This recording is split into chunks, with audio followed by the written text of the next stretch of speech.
এই জার্নালিজমটা বাংলাদেশের ক্ষেত্রে একটা ব্লাড সাকিং ইন্ডাস্ট্রি হয়ে গেছে। আপনি হাজার হাজার ডলার কামাচ্ছেন, অথচ যে লোকের থেকে আপনি ভিডিওটা নিচ্ছেন তাকে 500 টাকাও আপনি দিচ্ছেন না। আমাদের উচিত সত্যিকার অর্থে মাল্টিমিডিয়া রিপোর্টারদেরকে আরও স্বীকৃতি দেওয়া। দুইটা ক্রাইমকে বলা হয় যে সবচেয়ে বড় ক্রাইম। একটা হলো জেনোসাইড, আপনি যদি একটা গ্রুপ অফ পিপলকে একদম ধ্বংস করে দিতে চান, যেটা রোহিঙ্গাদেরকে করেছে মায়ানমারের মিলিটারি, আর বা গাজায় যেটা হচ্ছে, আর ইয়ের ক্ষেত্রে আরেকটা হচ্ছে যে ক্রাইমস এগেনস্ট হিউম্যানিটি, যারা ম্যাসিভ কিলিং করছে। এই ক্রাইমস এগেনস্ট হিউম্যানিটি, এই যে তার এগেনস্টে যে এই যে প্রুফ, সে যে ক্রাইমস এগেনস্ট হিউম্যানিটি করেছে, এইটার প্রুফের কাজটা কারা করেছে, কারা প্রাইমারি ভিডিওগুলো দিয়েছে, এটা হলো আপনাদের যে অবদান, এটা আসলে অবিস্মরণীয় বাংলাদেশে।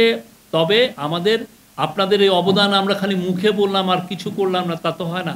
আমাদের উচিত সত্যিকার অর্থে মাল্টিমিডিয়া রিপোর্টারদেরকে আরও স্বীকৃতি দেওয়া, তাদের বেতনাদি। আপনারা জানেন যে বাংলাদেশে সত্যিকার অর্থে গুটি কয়েক লোক যারা মালিকের খুব আশেপাশে থাকে, মালিককে খুব ভালো চিনে বা এডিটরকে খুব ভালো চামচামি করতে পারে, তারা বেতন পায়।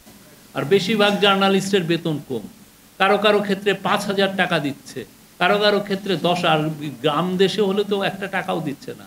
আপনার একটা ভালো ভিডিও আপনি ওইটা ফেসবুকে আর আপনি ইউটিউবে দিয়ে আপনি হাজার হাজার ডলার কামাচ্ছেন, অথচ যে লোকের থেকে আপনি ভিডিওটা নিচ্ছেন তাকে 500 টাকাও আপনি দিচ্ছেন না, ঠিক না?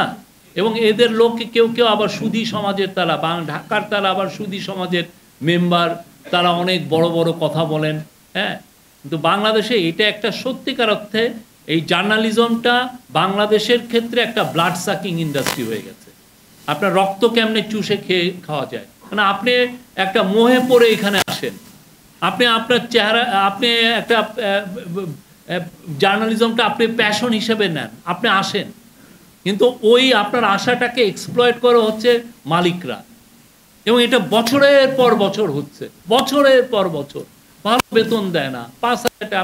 আপনি যে মারা গেলেন যে প্রিয়, তার যে জীবনী যেটা পড়লাম, কি স্ট্রাগল করেছেন, 10,000 5,000 টাকা বেতনে, কি ভয়াবহ এটা লাইফ, এটা তো চিন্তা করা যায় না। আমরা এই যে স্বীকৃতি আমি দিচ্ছি, অথচ আপনাদের কারো আমরা বেতন বাড়াচ্ছি না।